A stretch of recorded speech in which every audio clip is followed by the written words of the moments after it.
Hey, Stewart's Chapel, this is Don Pierson, Don Counts. This is Wednesday's devotion, and we're dealing with the general calling of God, and this is a calling to stay in. The most common biblical word used for this is to abide. We have a calling to abide or to stay in, to stay in. John chapter 15, verses 1 through 17. Let's read these passages.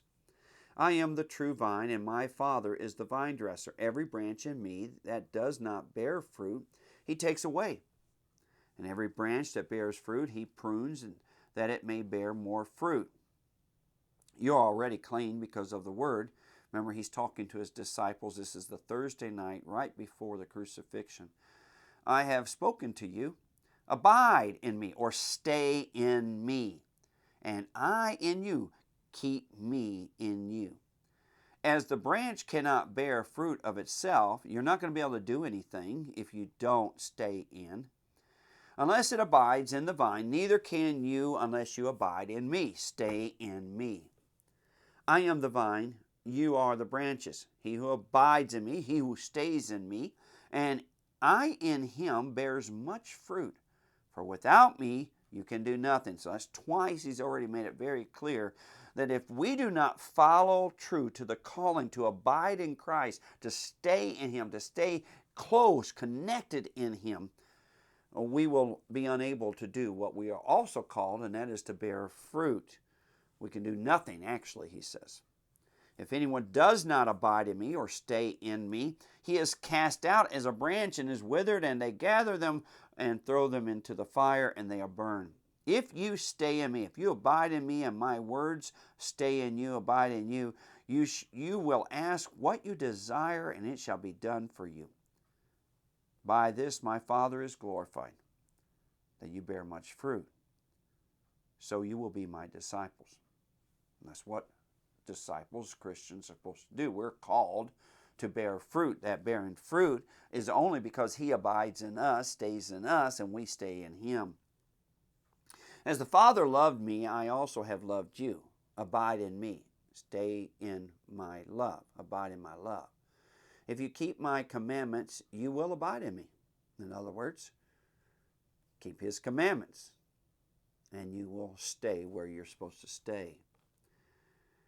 You will abide in my love, just as I have kept my Father's commandments and abide in his love.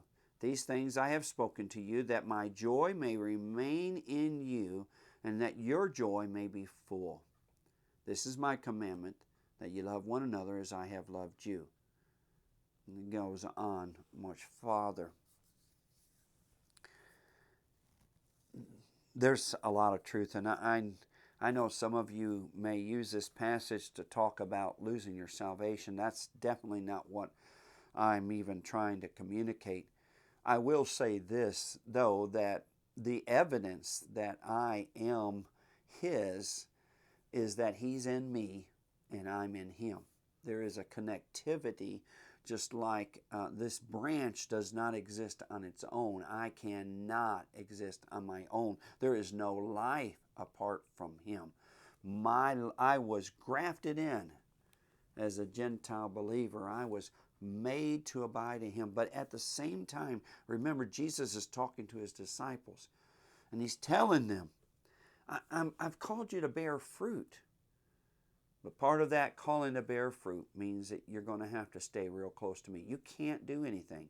You can, as he says, you can do nothing unless you stay close to me.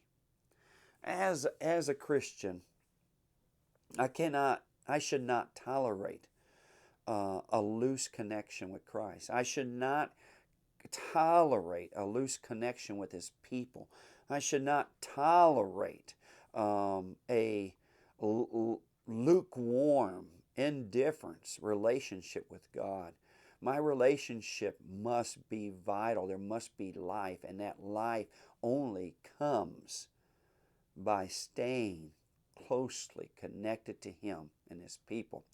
You see, this passage in John 15 gives all the meaning to the passage in Hebrews 10:25 about do not forsake the gathering of yourself together.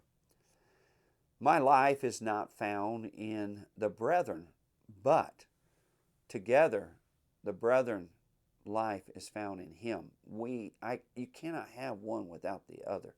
Staying in Him means that I stay with those who are in Him, thus giving birth at the end of this dialogue to Jesus talking about, hey, love one another.